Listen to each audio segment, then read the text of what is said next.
Hello people of the interwebs, I am Dair and I'm so excited to make this video for you guys. I thought instead of doing a cover this week, I would give you guys a little bit of my background. So this Friday I am releasing my new single called Crawling Back to Me, and I am so excited for you guys to hear the song. It's very personal to me, and I'll talk a little bit about that towards the end of my video. But for this video, I wanted to talk about kind of my journey through music. I've been putting covers up for about a year now, every week trying to get new songs out there just so you guys have something to listen to, but it goes way further back than that. So this is my story, and I hope you guys enjoy it.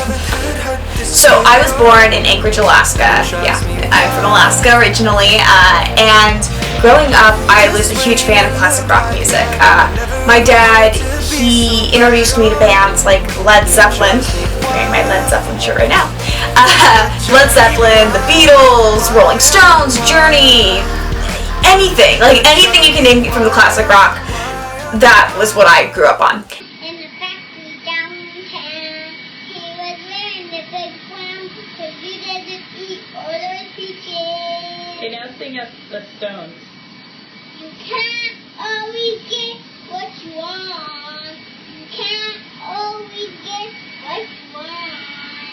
If you try sometimes, you find you what you need. Ooh, yeah. So I grew up singing those types of songs, and I loved it, but there's not many opportunities around Alaska. I played in little Italian restaurants and, kind of anything I could do. There wasn't much there, though. When I was 12, I began coming out to Los Angeles, mostly to act. I was on a TV show for a couple years called New Girl, and I did all the flashback work for Zoe Deschanel, which was a lot of fun and an amazing experience.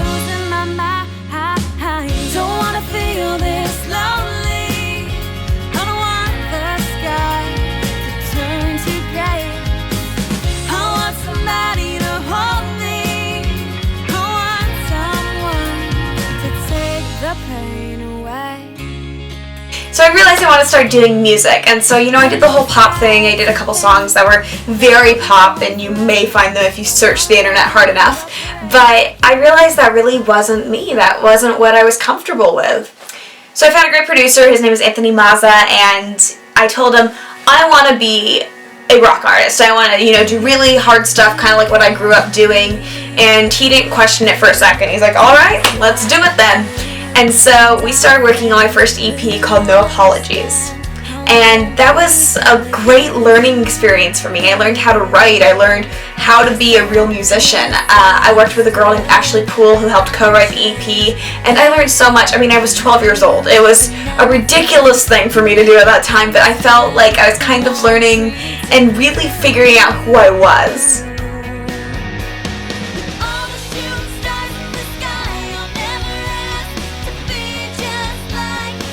So I released that when I was 12 years old, and I started my first band. Now my first band was called Unfocused, and as all bands do, we kind of evolved. So we went from being unfocused, and then Unfocused turned into Jolt, and Jolt turned into Awesome Sauce, and Awesome Sauce turned into Gravity Hill. Gravity Hill was, that was kind of, I think, the real official band. All the other ones we played, little things here and there, but we didn't really take it seriously. We just did it for fun.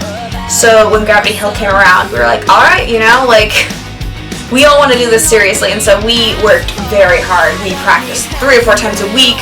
We were playing shows every weekend. We spent all our time together, and being in a band is one of my favorite things in the world, because it's like having for me, it was an all-boy band, so for me it was like having 4 older brothers all kind of taking care of me, and it was awesome. I loved it. You're like a family. You're married to 3 or 4 people, and so I loved all of them, and we got to do some amazing things. We got to sell at the Troubadour and the Roxy and the Whiskey. We played the Sunset Strip in Las Vegas. We played all over the place, and it was a really amazing experience. And again, I was still learning, figuring out myself. I was playing bass for the first time. I was really developing as a musician.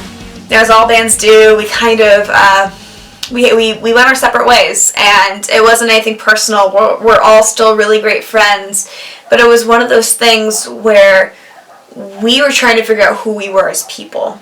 we were growing up. We were talking about going to college and moving across the country and where are we going and what are we doing and like we were so unsure of ourselves and we were very overwhelmed, and I think we kind of took it for granted at some points because we were so in the moment, and then we came to a point where we just realized we weren't ready. We weren't ready to be there, and so we kind of dissolved. And I still love the guys and everything, but it was no longer needed. I don't know how else to say it. And I never felt so alive with all the nights that you cried, and I'm high off this miserable fight. Watching you die makes me feel so damn alive. So after Gravity Hill, I was stuck. I was really stuck. I didn't really know where to go or what to do or what my next step would be. I knew that I loved being in a band, but I didn't know, whether I should put a new band together, if I should try doing it on my own, and if I was going to do it on my own, how do I do rock music on my own? And I was writing these songs, and these songs are super singer-songwriter, and I didn't know how to turn those into rock songs, and I was just so conflicted, and I kind of went through like a 6-month period of just being like, what do I want to do? I mean, I love music, but where do I go and what do I do? And I'm so confused. And then, I don't know, it kind of came to me. And so, in between that period, I released another EP called Remember the Broken. And it was a transition period for me. There's songs on that EP that are very heavy rock that I was working on when I was in the band. And then there's these slow singer-songwriter ballads that I wrote in my room. And I wanted to find an even medium between the two, and so I started working on EP number 3. So EP number 3 is where I am right now. I've kind of found where I'm comfortable.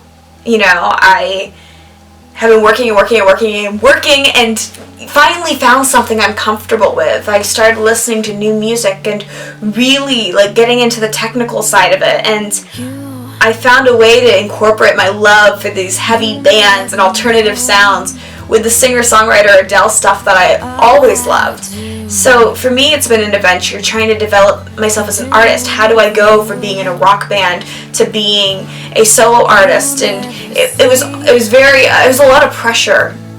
And so when I was writing these songs, they're all very personal. It comes from a place deep in my heart, and I feel like being honest is one thing that is necessary when you're a songwriter. And so I've had the opportunity to really open my heart and let people see what I've been going through these last couple of years, and I'm excited for people to see and finally hear my story. And it's been a long road coming, and there's a lot of songs about a lot of people, and if you know me, you probably know who they're about. But at the end of the day, it's about the music, and I think I finally found that music. So EP number 3 will be released sometime next year in 2016, and I cannot wait for you guys to hear it. It is all new and fresh and exciting, and I get so excited talking about it because I feel like this is it. I've said that a bunch, but I feel like this is where I belong, and I've kind of found myself as an artist and as a person. So Crawling Back to Me is the first single off of this EP, and it is about when you are with someone or you have a friend, someone that kind of turns on you, they ditch you, they break up with you or whatever, and then they come back when they think that you have something you can give them, when there's nothing better, and you're kind of at that point where you're like, seriously? You're gonna come back now? And again, I wrote this off of personal experiences, and I was so tired of being used by this person that I was like, you know what? Here goes nothing. And so I wrote this song about that, and I feel like a lot of people can relate to it. I think we all have those people that only use us when they think we're useful, or they think they can get something out of it. So I can't wait for you guys to hear this song. It will be released December 11th, 2015, so next Friday. Woohoo! I'm so excited. I can't wait. It's been a journey. It's been a journey since I started music, but I feel like we're there. And I want to thank everyone who's been there with me this whole time, from the very beginning to now. And whether you're joining now or you've been there since the beginning, I want to thank you, because without you guys, I can't do what I do. Thank you guys so much for watching. Crawling Back to Me will be released December 11th.